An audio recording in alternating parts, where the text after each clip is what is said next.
Hi ವೀಕ್ಷಕರೇ, welcome back to Saviruchi. Simple and ಟೇಸ್ಟಿಯಾಗಿರೋ beetroot halwa ಮಾಡೋದನ್ನು ತೋರಿಸ್ತಾ ಇದ್ದೀನಿ.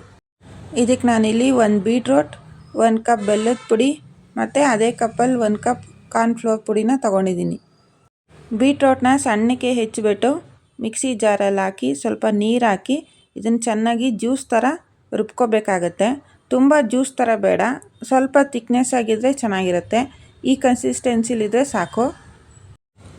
ಇದಕ್ಕೆ ನಾನಿಲ್ಲಿ ಬೆಲ್ಲದ ಪುಡಿ ಹಾಕ್ತಾಯಿದ್ದೀನಿ ಮತ್ತು ಕಾರ್ನ್ಫ್ಲೋರ್ ಹಾಕ್ತಾಯಿದ್ದೀನಿ. ನಾನಿನ್ನು ಸ್ಟವ್ ಹಚ್ಚಿಲ್ಲ. ಇವೆರಡನ್ನು ಹಾಕಿ ಚೆನ್ನಾಗಿ ಮಿಕ್ಸ್ ಮಾಡ್ಕೋಬೇಕು. ಒಂಚೂರು ಗಂಟು ಇಲ್ಲದೆ ಇರೋ ಥರ ಮಿಕ್ಸ್ ಮಾಡ್ಕೋಬೇಕು. ಇದಕ್ಕೆ ನೀವು ಜಾಸ್ತಿ ನೀರು ಹಾಕ್ಕೊಂಡು ರುಬ್ಕೊಂಡ್ರೆ ತುಂಬ ತೆಳ್ಳಗಾಗಿ ಜಾಸ್ತಿ ಟೈಮ್ ಬೇಕಾಗುತ್ತೆ ಕುದಿಯೋದಕ್ಕೆ.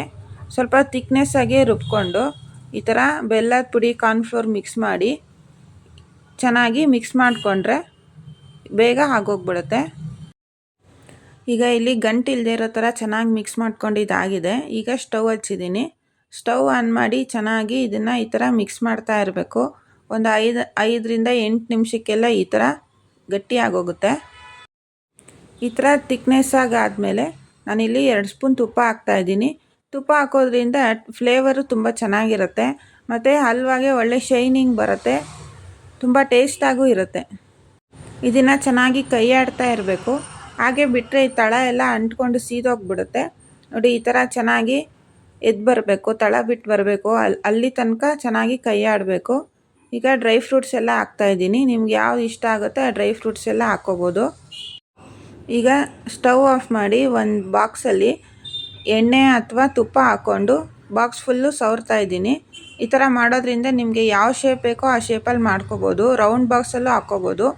ಈಗ ನಾನು ಫ್ರೈ ಮಾಡಿರೋ ಎಳ್ಳು ಹಾಕ್ತಾಯಿದ್ದೀನಿ. ಟೇಸ್ಟ್ ಚೆನ್ನಾಗಿರುತ್ತೆ ಮತ್ತು ನೋಡೋಕ್ಕೂ ಚೆನ್ನಾಗಿರುತ್ತೆ. ಈಗ ನಾವು ಮುಂಚೆ ಮಾಡಿಟ್ಕೊಂಡಿರೋ ಹಲ್ವಾನ ಹಾಕ್ತಾಯಿದ್ದೀನಿ ಇದಕ್ಕೆ.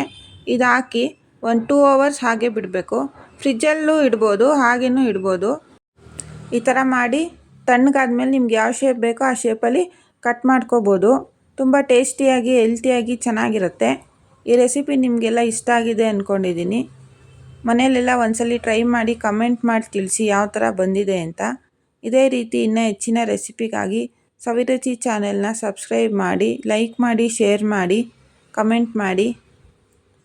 ಇದನ್ನು ನೀವು ಫ್ರಿಜ್ಜಲ್ಲಿ ಇಟ್ಕೊಂಡು ಒಂದು 15 ಡೇಸ್ ತನಕ ತಿನ್ಬೋದು. ಮಕ್ಕಳಿಗೆಲ್ಲ ಸ್ನ್ಯಾಕ್ಸ್ಗೆ, ಲಂಚ್ ಬಾಕ್ಸ್ಗೂ ಇದನ್ನು ಹಾಕಿ ಕಳಿಸ್ಬೋದು. ಎಲ್ಲ ಮನೇಲಿ ಒಂದ್ಸಲಿ ಟ್ರೈ ಮಾಡಿ. ನೋಡಿ ಎಷ್ಟು ಚೆನ್ನಾಗಿ ಸಾಫ್ಟಾಗಿ ಬಂದಿದೆ. ಅಂಗಡೀಲಿ ತೊಗೊಂಬರೋದಕ್ಕಿಂತ ಇದು ತುಂಬ ಚೆನ್ನಾಗಿರುತ್ತೆ. Thank you.